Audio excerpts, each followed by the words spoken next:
Progress and controversy. Genetic engineering, which directly alters an organism's genome, became a reality in the 1970s. Where has it led? Many researchers have been using the technology to develop gene therapies.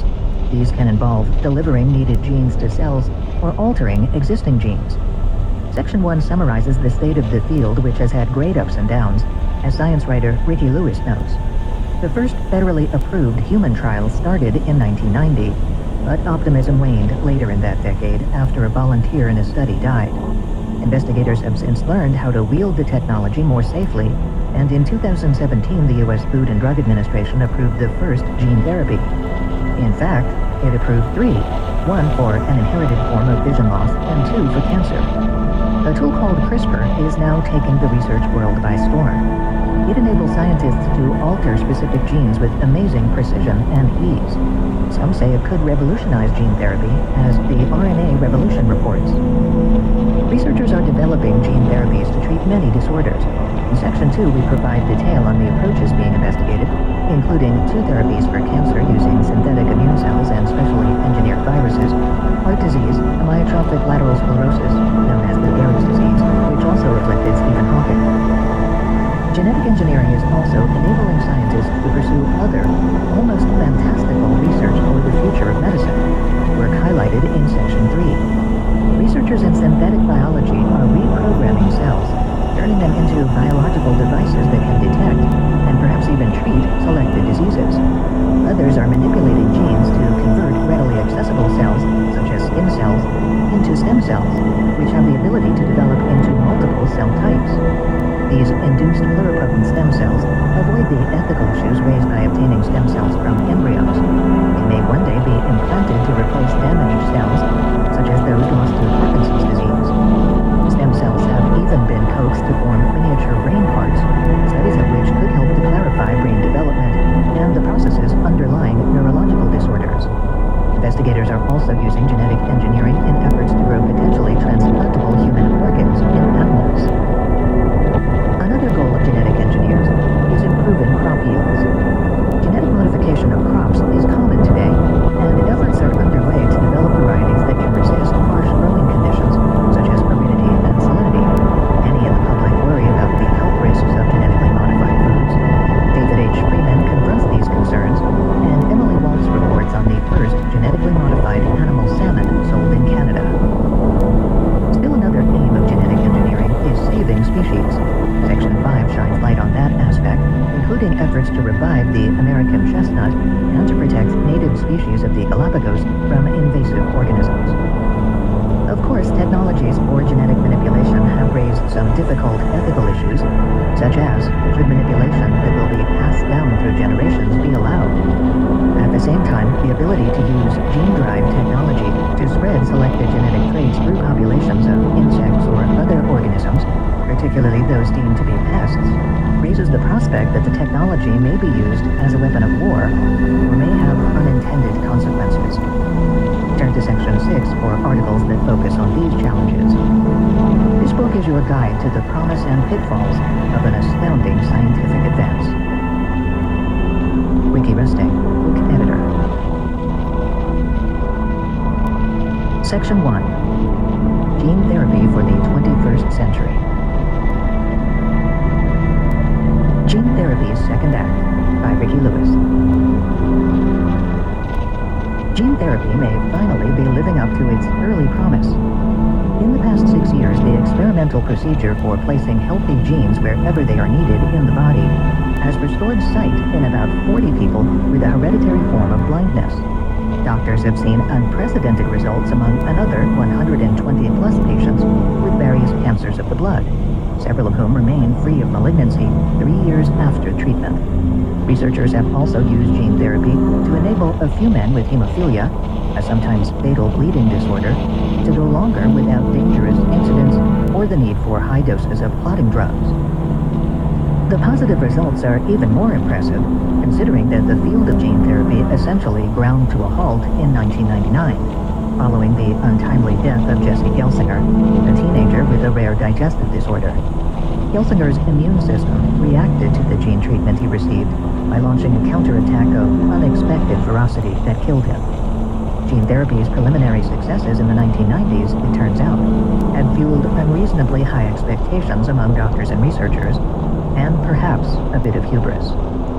This and other setbacks forced scientists to rethink some of their approaches, as well as to be more realistic about gene therapy's feasibility for treating various conditions in people.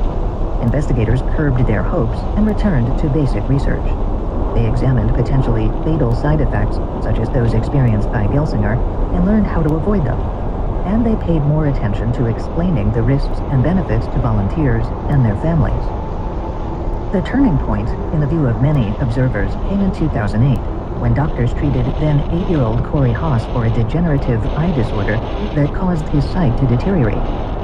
The gene therapy they used allowed the defective retina of Haas's left eye to make a protein that his body could not otherwise produce.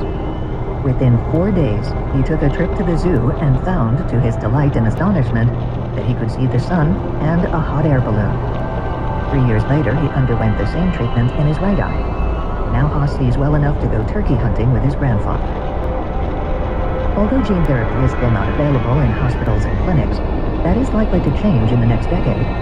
Europe approved its first gene treatment for a rare but extremely painful disorder called familial lipoprotein lipase deficiency in 2012. At the end of 2013, the National Institutes of Health removed some of the regulatory speed bumps that the agency now considers unnecessary.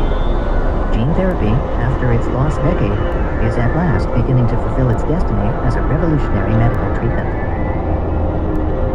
Heartbreak. The early failures of gene therapy highlight how difficult it is to establish a safe and efficient means of delivering genes to the target tissue. Too often the safest delivery systems were not very effective, and some of the most effective systems turned out not to be very safe, setting off either an overwhelming immune reaction, as in Gelsinger's case, or the development of leukemia, as in other instances. To understand what triggered these side effects, and to figure out how to lessen the risks of their occurrence, scientists focused on the most common delivery system for gene therapy, engineering a virus to act as a kind of microscopic injection gun. For starters, researchers removed some of the virus's own genes to create room for the healthy genes that they want to deliver to a patient. This step also has the added benefit of preventing the virus from making copies of itself once inside the body, which increases the chances of an immune reaction. Then the customized viruses are injected into that person, where they insert the new genes into various places in cells, depending on the type of virus being used. By the time Gelsinger volunteered for a clinical trial, the delivery system of choice consisted of adenoviruses, which in their natural state can cause mild upper respiratory infections in people. Scientists at the University of Pennsylvania determined that the best chance for success was to inject the viruses into the liver, where the cells that normally make the digestive enzyme Gelsinger was missing are located. They packaged a working copy of the gene for that enzyme into stripped-down adenoviruses. Then they injected 1 trillion of these viruses, each with their custom payload, directly into Gelsinger's liver. Once in Gelsinger's body, however, some of the viruses took a tragic detour. They entered the liver cells as planned, but they also infected huge numbers of macrophages, the large wandering cells that serve as sentries for the immune system, and the dendritic cells that announce invasion. The immune system responded by destroying each infected cell, a violent process that ultimately ravaged Gelsinger's body from the inside out. The ferocity of the immune response took investigators by surprise. None of the 17 volunteers who had previously undergone treatment for the same disorder had exhibited such severe side effects. Researchers knew that adenoviruses could provoke an immune response, but apart from a study of a slightly different re-engineered virus in which a monkey died, they did not realize how explosive the reactions could be. Humans are much more heterogeneous than colonies of animals, says James Wilson of the University of Pennsylvania, who developed the viral delivery system used in the clinical trial in which Gelsinger had participated. What we saw in that trial was 1 individual out of 18 who had a very exaggerated host response. In hindsight, it seemed that it would have been wiser to inject fewer, billions rather than 1 trillion, gene-bearing viruses into his body. researchers were also criticized for not informing Gelsinger and his family about the monkey's death so that they could make up their own minds about whether it was an unrelated event. Gelsinger's death was not the only gene therapy tragedy. Soon after, treatment for another disorder called severe combined immunodeficiency X1, or SCID X1, triggered 5 cases of leukemia, including 1 death in 20 children. Once again, the gene delivery system turned out to be at fault. In this instance, however, the microscopic injection gun in question consisted of a retrovirus, a kind of virus that inserts its genetic payload directly into the DNA of a cell. The exact placement of the therapeutic genes is a bit haphazard, however, and the retrovirus sometimes inserted its payload into an oncogene, a gene that can cause cancer under certain circumstances. Rethinking the technology. Given the propensity of adenoviruses to provoke lethal immune reactions and of retroviruses to trigger cancer, investigators began paying more attention to other viruses to see if they offered better results. They soon focused on 2 more widely suitable entrants. The first new delivery system, adeno-associated virus AAV, does not make people sick, although most of us have been infected by it at one time or another. Because it is so common, it is unlikely to cause extreme immune reactions. This virus has another feature that should also help minimize side effects. It is available in several varieties or serotypes that favor specific types of cells or tissues. For example, AAV2 works well in the eye, whereas AAV8 prefers the liver, and AAV9 slips into heart and brain tissue. Researchers can choose the best AAV for a specific body part, decreasing the number of individual viruses that need to be injected, and thus minimizing the chances of an overwhelming immune response or other unwanted reactions. Plus, AAV deposits its genetic payload outside the chromosome, so it cannot accidentally cause cancer by interfering with oncogenes. Adeno-associated virus was first used in a clinical trial in 1996 on cystic fibrosis.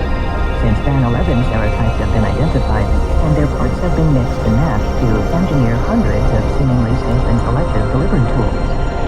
Current studies are evaluating AAV-borne gene therapy for several brain diseases, including Parkinson's and Alzheimer's, and for hemophilia, muscular dystrophy, heart failure, and blindness. The second, rather more surprising new gene vector is a stripped-down version of HIV, the virus that causes AIDS. Once you look beyond HIV's reputation as a killer, its advantages for gene therapy emerge. As a member of the lentivirus genus of retroviruses, it evades the immune system and, crucial for a retrovirus, does not typically disturb oncogenes. After the genes that make HIV lethal are removed, the viral packaging that remains has a large capacity, says Stuart Naylor, formerly chief scientific officer at Oxford Biomedica in England, which is pursuing gene-based medicines for eye diseases. Unlike the smaller AAV, it's great for installing multiple genes or big chunky genes, he says. There's no toxicity and no adverse immune reaction. Stripped-down lentiviruses are now being used in a number of clinical trials, including treatments for adrenoleukodystrophy, a disease featured in the 1992 movie Lorenzo's Oil. To date, a few of the boys who have received this treatment have become healthy enough to return to school. Although clinical trials using AAV and HIV are on the rise, researchers have also redirected or modified the older viral delivery systems so that they can be used in limited circumstances. For example, non-HIV retroviruses are now genetically edited so that they inactivate themselves before they can trigger leukemia. Even adenovirus, which caused Gelsinger's death, is still in clinical trials as a gene therapy vector. Investigators restrict its use to parts of the body where it is unlikely to cause an immune response. One promising application is to treat dry mouth in patients undergoing radiation for head and neck cancer, which damages the salivary glands, located just under the surface of the inside of the cheek. The NIH is running a small clinical trial that involves inserting a gene that creates channels for water into the glands. Because the glands are small and contained and the experimental design calls for 1,000-fold fewer viruses than were used on Gelsinger, the chances of an immune overreaction are reduced. In addition, viruses that do not hit their target cells should wind up in a patient's drool, either swallowed or spit out, with little chance of irking the immune system. Since 2006, 6 of 11 treated patients have been shown to produce significantly more saliva. Bruce Baum, a dentist and biochemist who led the research before he retired, calls the results cautiously encouraging. How to fix a defective gene. Gene therapy attempts to undo the damage caused by broken or defective genes. The most common approach packages a copy of a working gene into a virus that has been stripped of most of its original content. This hybrid virus with its therapeutic payload is then injected into the body, where it attaches to receptors on targeted cells. Once inside a cell, the corrected copy of the gene instructs the cell to start manufacturing the protein that it had previously been unable to produce. Unwanted side effects may occur if genes are accidentally inserted into the recipient's genome in a way that causes cancer, or if the patient's own immune system tries too vigorously to defend the body against what it determines to be a foreign invasion. New targets. Emboldened by these successes, medical researchers have moved beyond treating hereditary diseases to trying to reverse genetic damage that naturally occurs over the course of a lifetime. Scientists at the University of Pennsylvania, for example, are using gene therapy to tackle a common childhood cancer known as acute lymphoblastic leukemia, ALL. Although most children with ALL respond to standard chemotherapy, about 20% do not.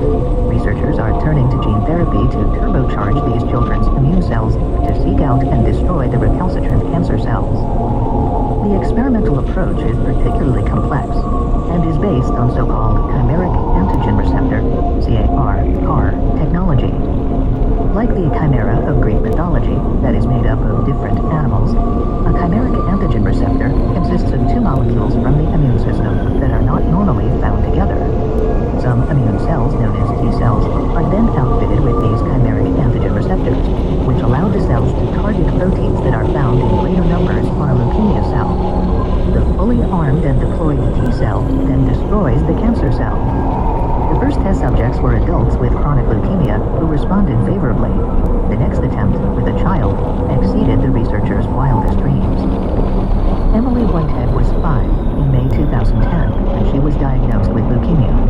2 rounds of chemotherapy did not work.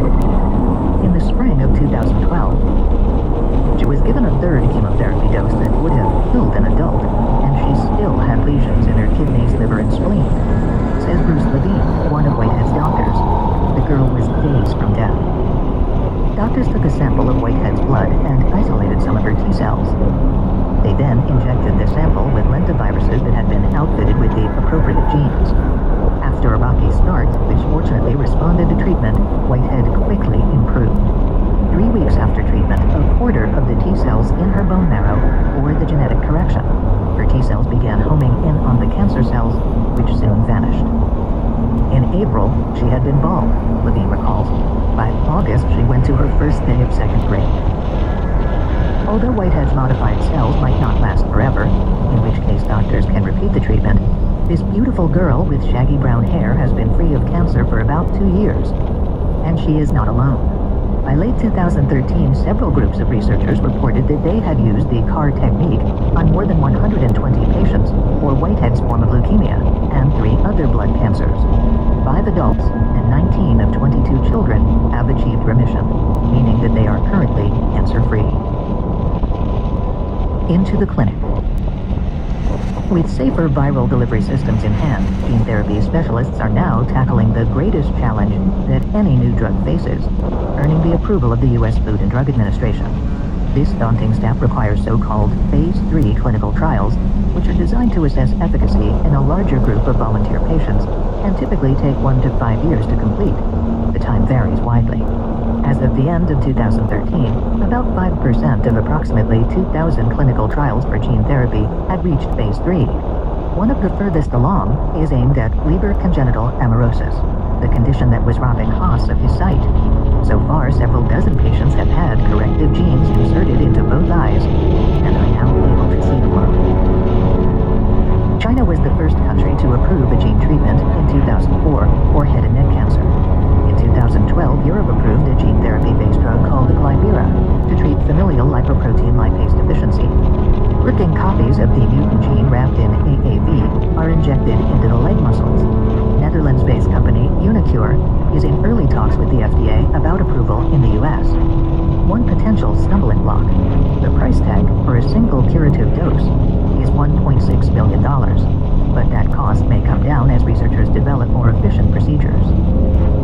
As with many medical technologies, the decades-long path to successful gene therapy has been circuitous and is far from complete.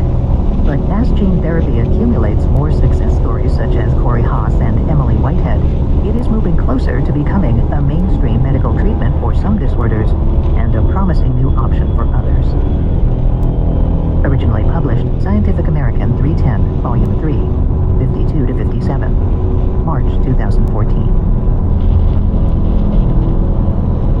The RNA Revolution by Christine Gorman and Dina Fine-Maron. Starting with the double helical structure of DNA in 1953, the story of molecular biology has featured more characters than a Russian novel.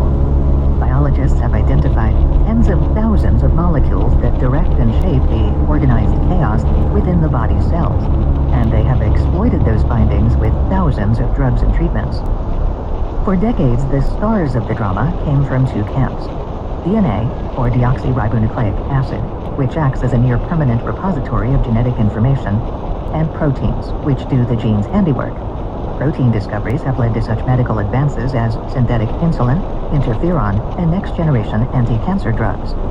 And gene therapy, using modified bits of DNA, has made headway against hemophilia, hereditary blindness, and other previously intractable diseases. Overlooked in this march of medical progress was a third type of biomolecule: RNA, or ribonucleic acid. Like its more famous sister, RNA contains genetic information, but it is less chemically stable than DNA, and is often degraded by enzymes in the turbulent environment of the cytoplasm. Although scientists have long known that RNA is intricately involved at some point in almost every cellular process, for most of the biomedical revolution, they assigned it a supporting role in the shadow of DNA and proteins. In the 1950s and 1960s, biologists thought of RNA as a kind of Cinderella molecule, carrying messages, coordinating supplies, and generally keeping cells tidy. For decades, this view stuck.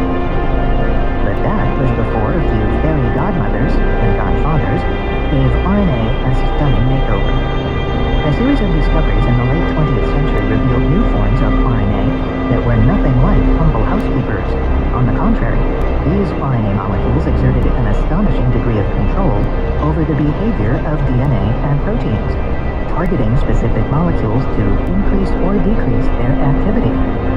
By manipulating this RNA, scientists could potentially develop new treatments for cancer, infectious diseases, and a wide range of chronic illnesses. In the past decade or so, investigators have raced to exploit this insight. The pace of discovery has accelerated, dozens of startups have formed to capitalize on new findings, and now some promising treatments are in the offing. Meanwhile, an early trickle of financial interest has grown into a multi-billion-dollar torrent. Among recent ventures, Editas Medicine received $43 million in venture capital for its launch at the end of 2013. The company is concentrating its efforts on the hottest new RNA technology known as CRISPR. A slightly older company, Alnylam Pharmaceuticals, founded in 2002, received $700 million this past January to develop, among other things, its pipeline of RNA medications for devastating blood conditions, liver diseases, and immune disorders. The funding has come in waves, said Robert McLeod, Vice President of Oncology and Exploratory Discovery at ISIS Pharmaceuticals, which has raised nearly $3.8 billion since it was founded in 1989. Its lead product, Amaurosis, received approval from the U.S. Food and Drug Administration in 2013 as an RNA medicine for people with a rare genetic disorder that significantly interferes with their ability to process cholesterol, putting them at an exceptionally high risk of heart attack and stroke. As with any rapidly expanding field, there have been a few bumps and detours along the way. Not every discovery will likely stand the test of time. Yet medical researchers are practically giddy with excitement, as if they had found a new continent to explore in search of potential breakthroughs. Supporting role. It is easy to see why molecular biologists would assign starring roles to DNA or proteins rather than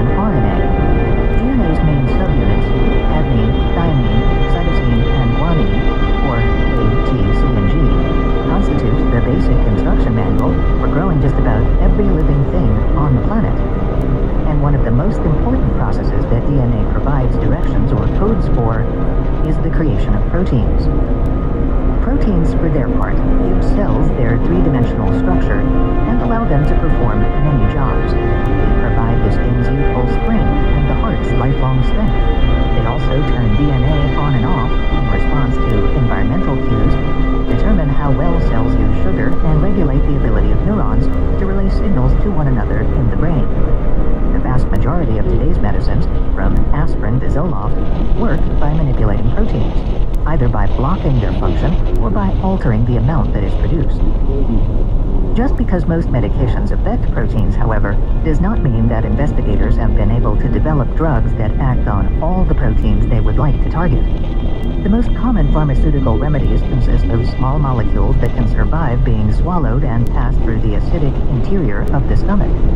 Once absorbed from the digestive system, they must fit into the active locations on their target proteins the way a key fits a lock. But there are certain groups of proteins for which this traditional approach will not work. The proteins bury their active sites too far inside narrow channels, or they do not even contain an active site because they make up part of the cell's internal skeleton, which renders them undruggable, MacLeod says. This roadblock is what the new RNA medicines are designed to overcome, though how they could do so has not been obvious until recently.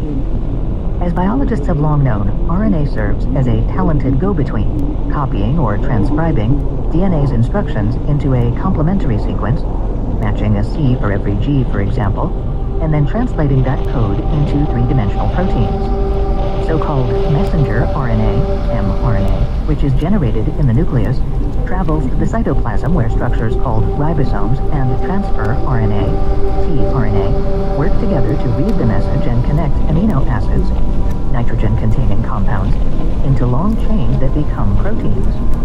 But RNA can do much more. A star is born. The groundwork for RNA's breakout performance was laid in 1993 with the identification of the first microRNAs. These uncharacteristically short stretches of RNA attach themselves to strands of mRNA, preventing ribosomes from making any progress in assembling a protein.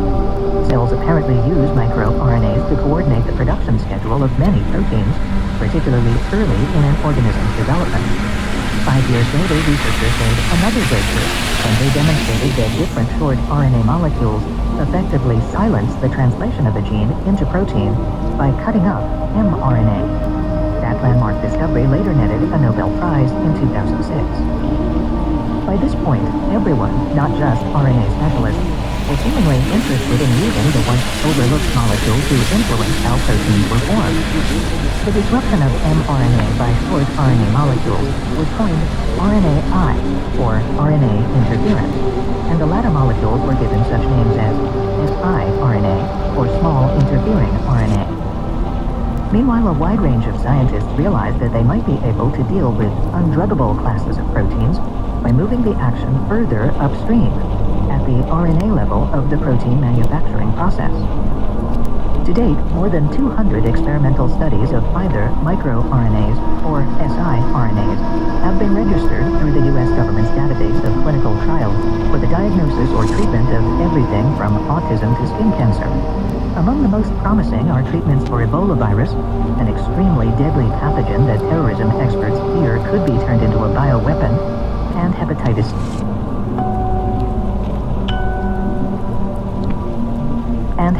C, which has triggered long-lasting infections in about 150 million people around the world and is a major cause of liver cancer. RNA shines a new role. Scientists have known for decades about RNA's basic housekeeping duties in the cell. Research over the past few years, however, has uncovered new forms of RNA with surprising functions that could one day lead to more precisely targeted medical treatments. The basic plot.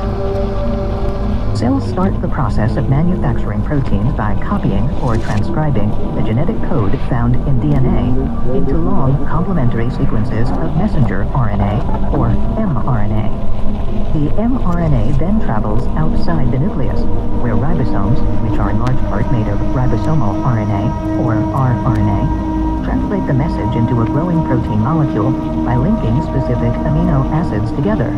So-called transfer RNA or tRNA molecules bind and slot the amino acids in place.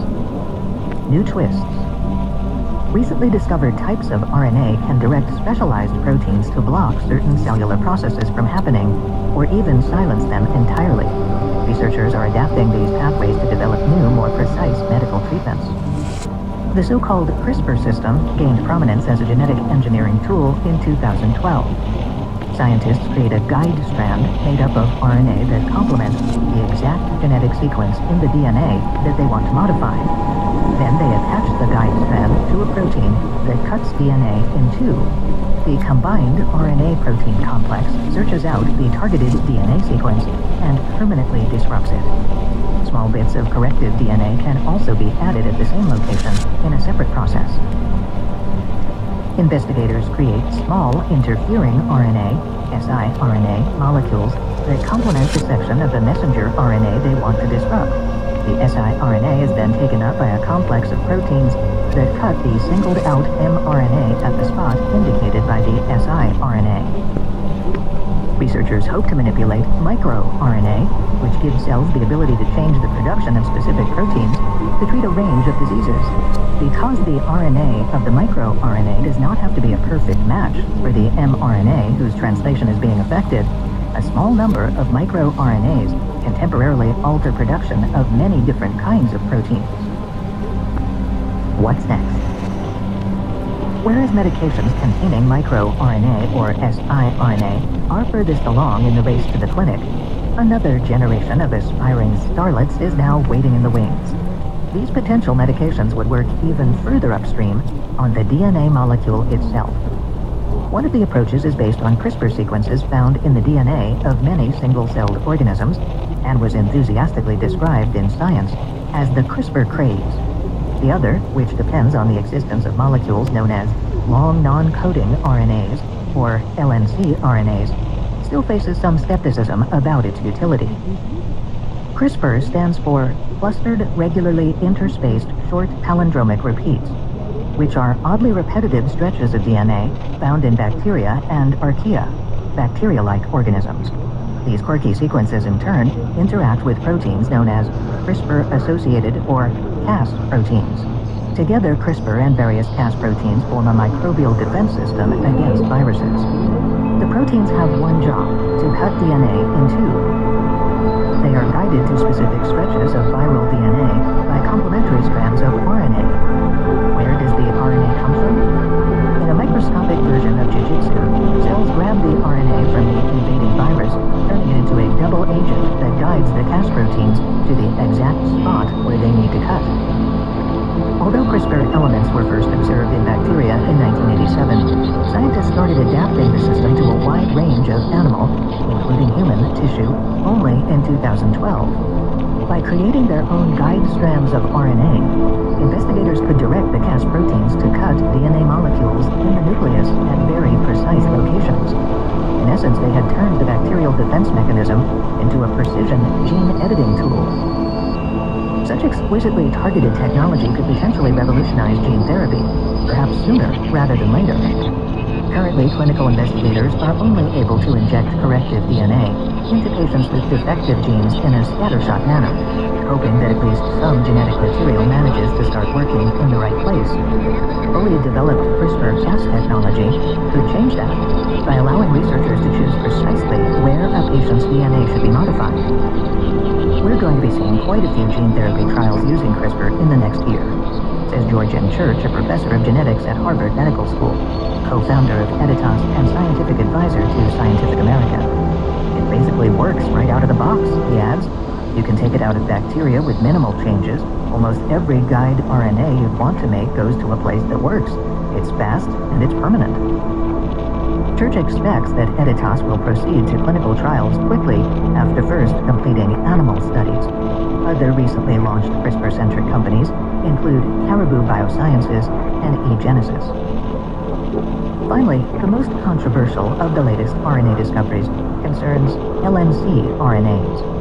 First described in 2002, these unusually lengthy stretches of RNA originate in the nucleus and look, at first glance, as though they might be mRNAs, except that they lack certain sequences of letters required to initiate the translation process. What could the cell possibly want with all these extra RNA molecules? Some of them undoubtedly result from the transcription of earlier versions of genes that are now broken and no longer functional. One of the more surprising discoveries of the genetic revolution is that almost all DNA found in the nucleus is transcribed, not just the parts that code for proteins. Others are probably echoes of long-ago attacks by certain kinds of viruses that can incorporate their genetic material into a cell's DNA, allowing it to be passed on through subsequent generations. Yet what if some of the Lnc RNAs represent a previously unsuspected way of regulating the expression of genes, one that does not require potentially dangerous mutations in the DNA, or that does not depend on proteins to play the starring role? Think of the DNA as being folded like origami, says RNA researcher John Rhin of Harvard University. With two identical pieces of paper, you could make a plane or a crane. And Lnc RNA somehow pushes the DNA to make sure the steps occur in the right order. Just as a mistake in origami folding could render the paper crane wingless, too much non-coding RNA, for example, might trigger the growth of a tumor without a single mutation ever having had to occur in the genes of the cell. Another possibility under investigation is that Lnc RNA molecules may attach themselves to different parts of a DNA molecule, changing the latter's three-dimensional shape, and therefore exposing it to, or hiding it from, further activity. An entire host of other non-coding RNAs have been proposed and are in various stages of being confirmed as important genetic regulators or dismissed as genetic ghosts. One of the difficulties of studying non-coding RNAs is precisely the fact that they do not give rise to proteins, which makes it harder to prove that they are doing something important.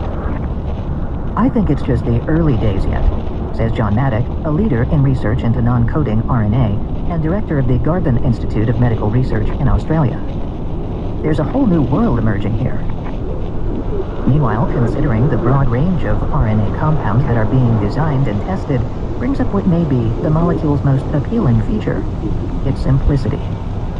Unlike proteins, whose three-dimensional structure must typically be characterized before drug developers can create effective medications, RNA basically consists of a two-dimensional sequence, leaving aside for the moment some of the shapes into which RNA molecules can fold.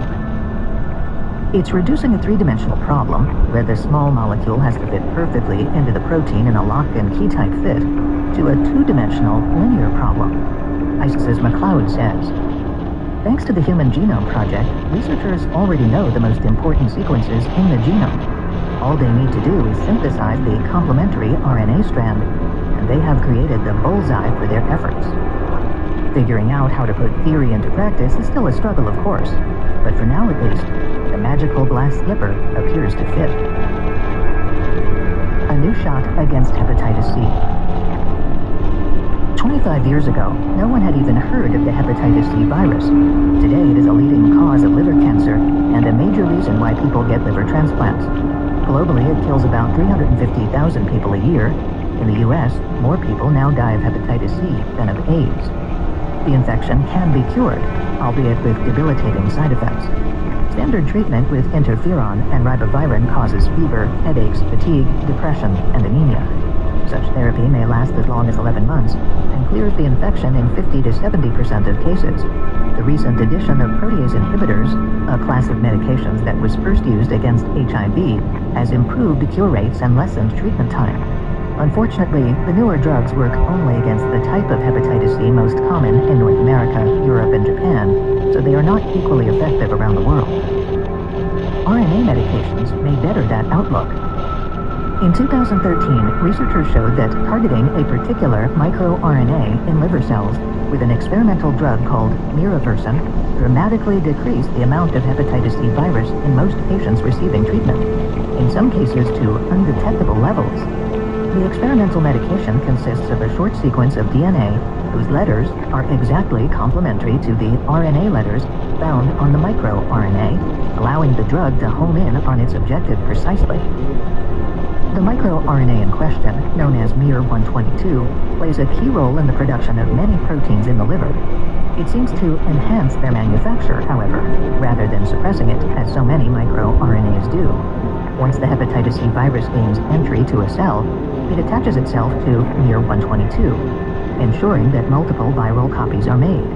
Blocking miR-122 ends up blocking virus replication as well. The main side effect of miraversin therapy was redness at the injection site, which eventually disappeared. Because the treatment aims at something in the host cells, as opposed to one of the viral proteins, which is how the protease inhibitors work, it should be effective against all strains of hepatitis C. Although the intervention was designed to last just 4 weeks, the infection eventually returned in all the treated patients. There is reason to believe that longer treatment with miraversin will prove more effective. The thought is that if you block the viral replication long enough, you can cure the disease, says Harry L.A. Jansen, a senior scientist at the Toronto General Research Institute and a co-author of the miraversin study, which was published in the New England Journal of Medicine. Further tests are ongoing. Defeating nature's terrorists. At first, people infected with the Ebola virus appear to have the flu, fever, chills, muscle aches. Then, the bleeding begins. As the virus hijacks cells throughout the body to make copies of itself, it overwhelms and damages the liver, lungs, spleen, and blood vessels. Within days, organs begin to fail, and many patients fall into a coma. Some outbreaks, primarily in Central and West Africa, have killed up to 90% of infected individuals. That terrifying prognosis may be about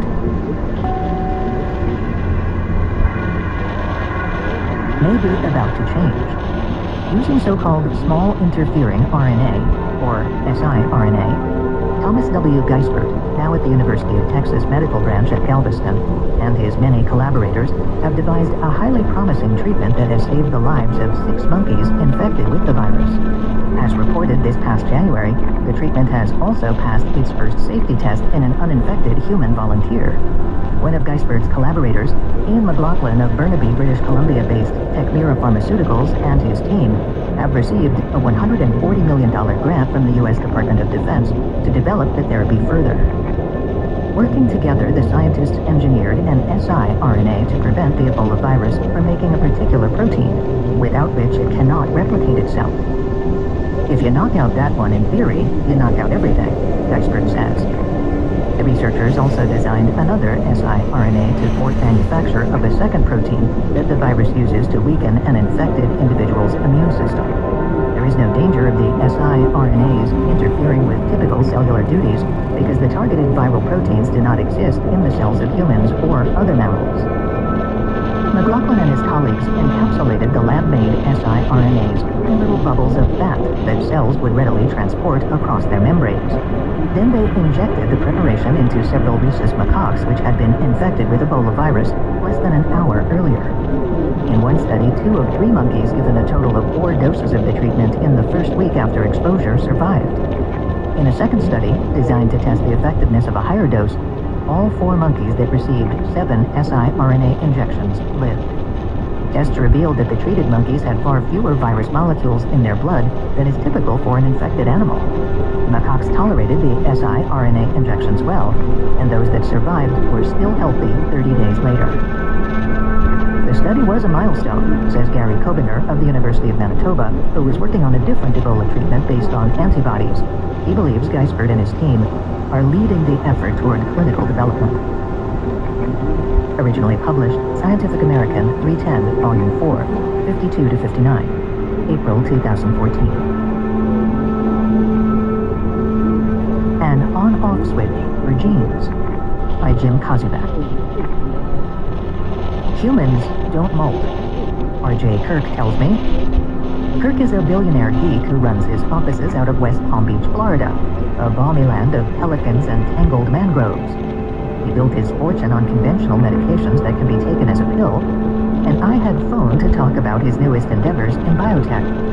I wasn't expecting to hear about bugs, but the molting process, in which a growing insect builds a new exoskeleton to replace an old one that no longer fits, turns out to have some very important properties that can be adapted to make gene therapy, still a largely experimental procedure, safer.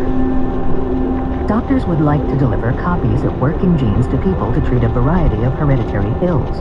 Genes provide cells with the instructions for manufacturing proteins, among other things, and so inserting a functional gene into the body can, in theory, provide a lasting supply of whatever missing proteins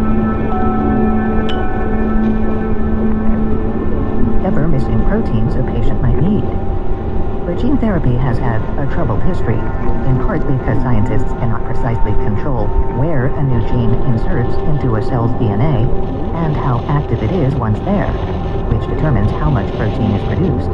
These problems can lead to unwanted side effects, including the development of malignant tumors. A logical solution to the problem of having proteins made in undesirable places and amounts would be to combine a therapeutic gene with a switch that could reliably turn it on or off as needed. As it happens, says Kirk, who is chairman and chief executive officer of Intrexon, a company that is developing new genetic engineering techniques, insects routinely use just such a switch to control molting. Here's the thing. Insects do not just sort of molt, starting and then stopping partway. They either do it or they don't. The genetic pathway that drives the process must remain completely turned off until the time is right. The gene that interests Kirk serves as the master switch for all this activity. It codes for a hormone called ecdysone. As ecdysone surges through the insect, it turns on a raft of other genes to start building the new exoskeleton. After the new exoskeleton is ready, the insect discards the old one. Once molting is nearing completion, the levels of ecdysone fall to 0, at which point the genetic pathway turns off. More important, from Intrexon's point of view, the switch is airtight when turned off. Molting does not happen in the absence of ecdysone. The switch does not allow this group of genes to act together again until molting is set to begin. The scientists at the company decided to take advantage of this foolproof characteristic to tightly control any genes transplanted into people. Imagine equipping each replacement gene with a biological switch that turns on and thus activates the therapeutic gene only in the presence of ecdysone molecules that have been adapted to work with human physiology. Patients given low doses of this activating drug, technically known as a ligand, could turn on only a few copies of the new gene, thus producing low amounts of whatever compounds were encoded. Patients given high doses of this activating drug could turn on many copies of the gene and thus manufacture large quantities of the related compound. In an unexpected emergency, however, withdrawing the ligand would shut the entire process down. No ecdysone, no activity by the introduced gene.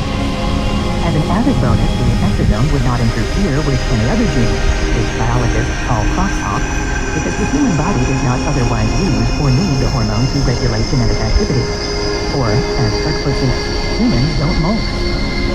For about 10 years, Intrexon has wired its ecdysone switches to thousands of human genes, demonstrating in laboratory tests that virtually any gene in the body can be put under the hormone's control. In addition, Kirk's group has added a second layer of checks by sticking in so-called cell-specific promoters to their switches. Cell-specific promoters are swatches of genetic material that cause genes to turn on, to express, only in specific tissues, such as neurons or blood or liver cells, or only in certain conditions, such as a low oxygen environment of a tumor. The addition of these molecular gatekeepers further reduces the chances of unwanted side effects occurring in parts of the body that have not been targeted for treatment. Meanwhile, other groups are borrowing from different biological processes to develop their own genetic switches and added control mechanisms. Eventually, the ability to deliver several switch-controlled genes, each one able to be dialed up or down as needed, should make gene therapy safe and effective enough that it can become part of mainstream medicine. Or at least, that is the idea. Preliminary tests in humans suggest that the switch approach could work as intended. So far, it has been studied mostly in cancer and will likely make its biggest mark there first. First trial. In particular, investigators are studying the switch approach as a way of making cancer immunotherapy less of a harrowing ordeal for patients. Cancer immunotherapies, which have made a lot of headlines of late, aim either to reawaken an immune response that has been lulled to sleep by chemical signals from a malignancy, or to jumpstart an entirely new and more powerful anti-cancer response that the patient's immune system can achieve on trouble is, a rebooted immune system can easily slip into overdrive, triggering life-threatening fevers and the potentially lethal buildup of fluids throughout the body. Gene switches are now being evaluated, for example, in small trials of carefully chosen patients with recurrent melanoma, a type of skin cancer, and breast cancer.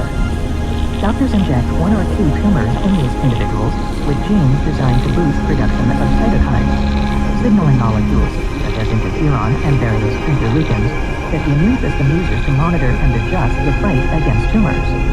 Investigators believe that they may not need to treat all the malignant lesions in each patient, because once the immune system is properly primed to tackle one nest of cancerous cells, it should start searching for others elsewhere in the body, without the need for further prompting.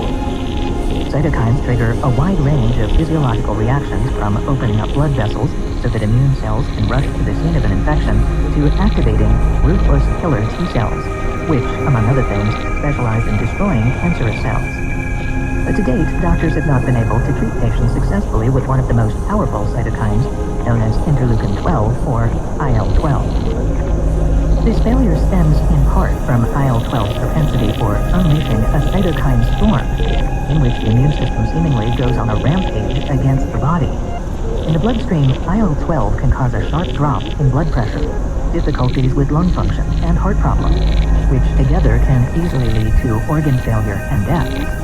And yet, said Lawrence Cooper, a physician-scientist at the University of Texas MD Anderson Cancer Center and CEO of biotech company Xiopharm Oncology, there is a ton of literature on its effectiveness in the tumor microenvironment. IL-12 is the holy grail of immunotherapy. The idea then is to deliver as much IL-12 as possible to a single tumor, but not so much that a cytokine storm occurs. Here is where the switch technology could prove revolutionary. Researchers insert the switch-enabled IL-12 genes into an individual's tumor, where they take up residence in many cells, including the immune cells that are already there, giving the latter a boost. Because the switch can be activated only by the presence of the ligand, physicians can increase the levels of cytokine in the tumor very deliberately, by slowly increasing the amount of drug they give their patient.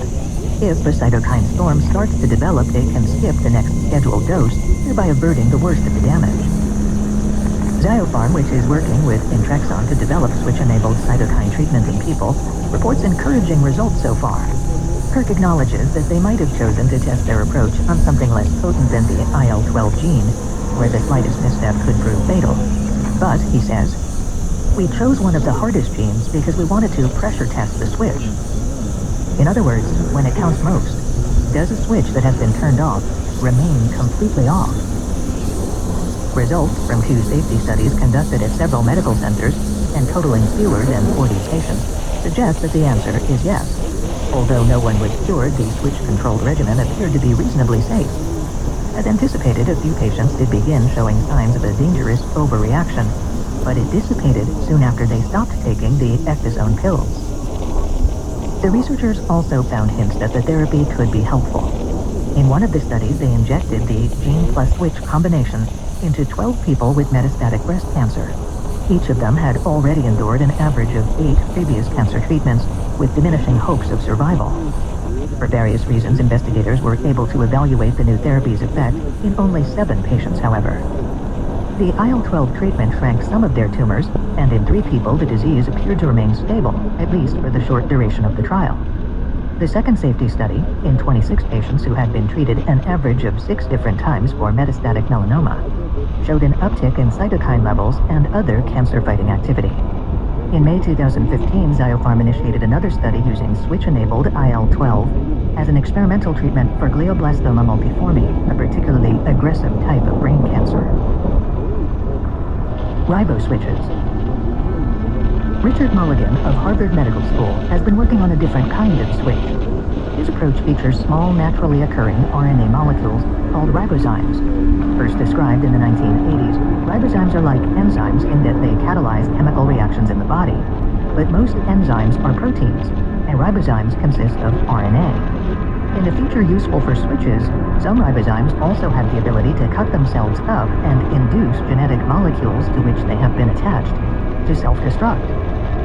Mulligan's constructs give rise to a ribosome linked not to a classic gene, but to a messenger RNA, mRNA molecule. When cells make proteins, they first copy the DNA imaging into messenger RNA, a mobile single-stranded transcript, after which the mRNA gets translated into the protein.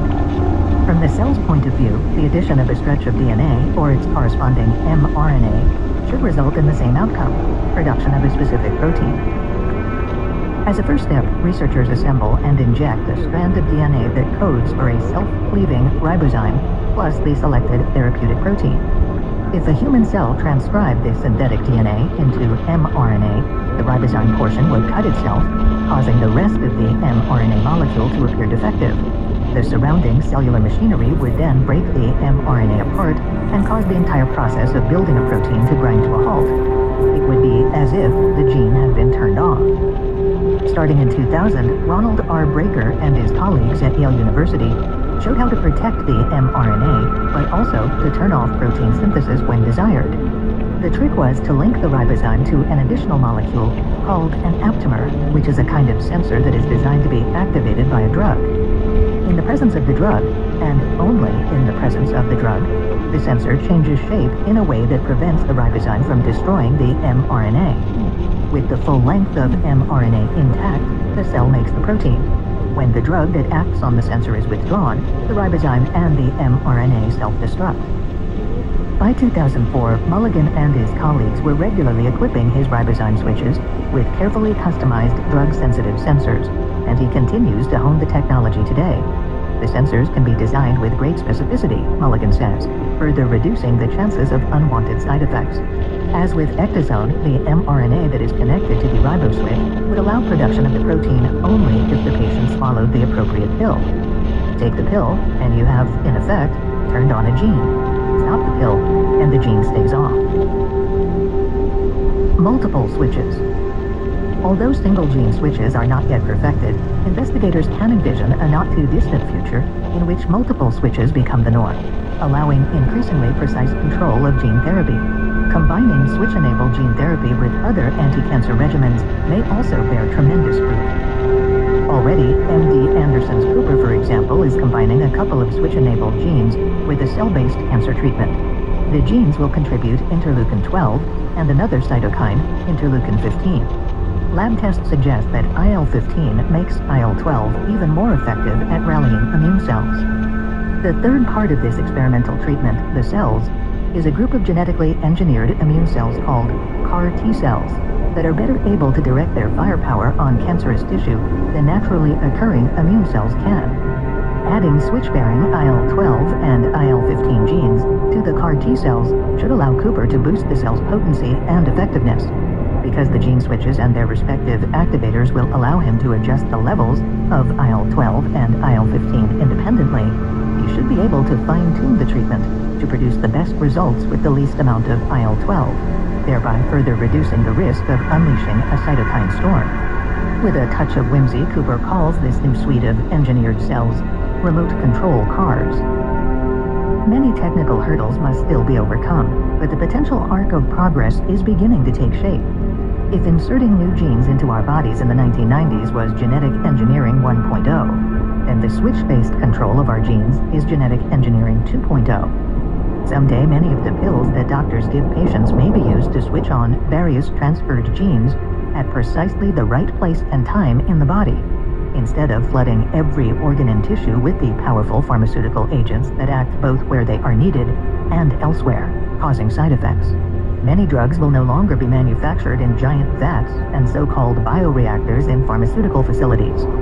Instead, new gene treatments will allow patients to churn out a molecule exactly where and when it is needed most in the body.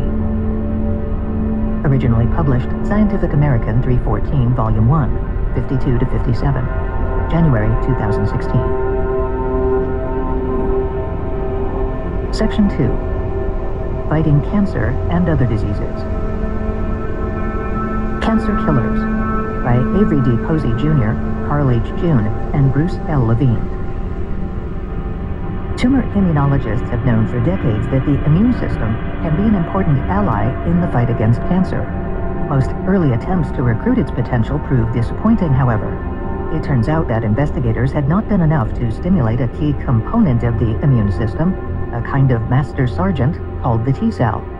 Without enhancing the ability of T cells, both to identify and to attack cancer cells, researchers were in effect asking the immune system to go into battle with the biological equivalent of paper airplanes and pellet guns. The first clues that T cells needed to be greatly fortified to fight cancer emerged in the 1980s. Researchers tried to strengthen the immune responses by drawing T cells from patients, multiplying them in the laboratory, and then infusing the expanded number of cells back into the body.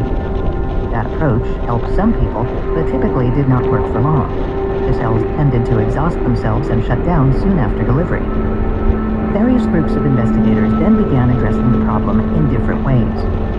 One strategy that we and our colleagues have developed is now showing exciting promise in clinical trials.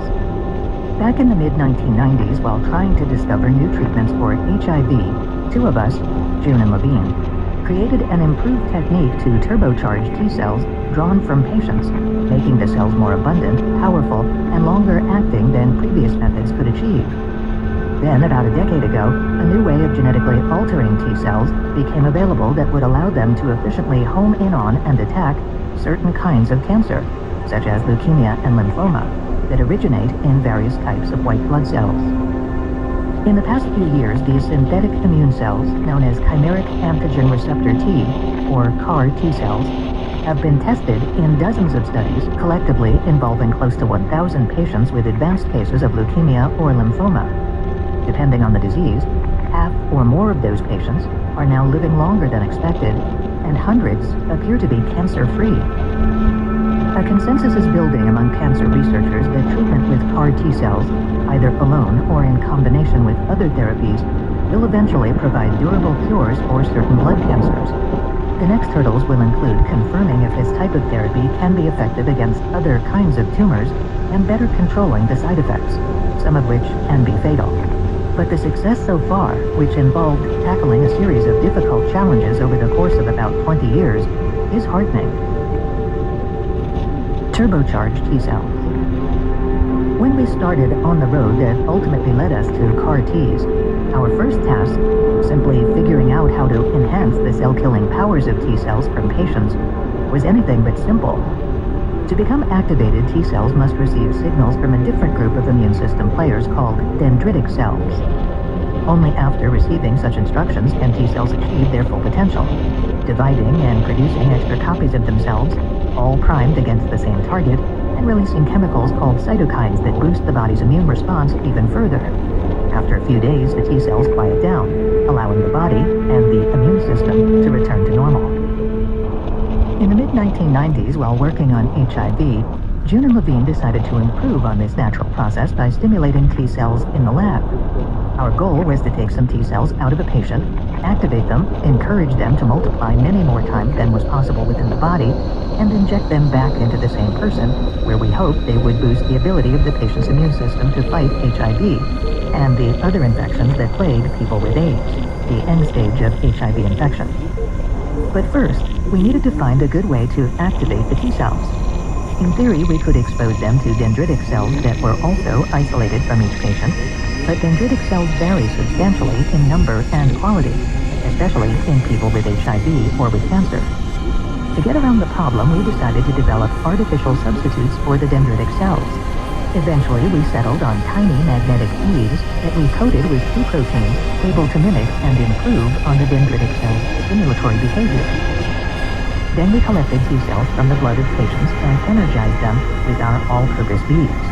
By the end of the 5 to 10 day process, each of our patients' T cells had given rise to 100 more cells. Our microbead-based method is now one of the primary tools that investigators use to grow activated T cells for use in many different research experiments and clinical trials. We designed the T cell. The body faces two major challenges in mounting an immune response to cancer. One is that malignant cells spring up from our own cells. Because our immune system has evolved so as not to attack our tissue, we often have trouble distinguishing cancer cells from normal cells. The second challenge is that many cancer cells exploit various tricks to thwart an immune response. They have learned how to hide from the immune cells, as well as how to interfere with an effective immune response. As part of the mechanism for protecting healthy tissue from friendly fire, a T-cell inspects a cancer cell for the presence on its surface of two requisite molecules before it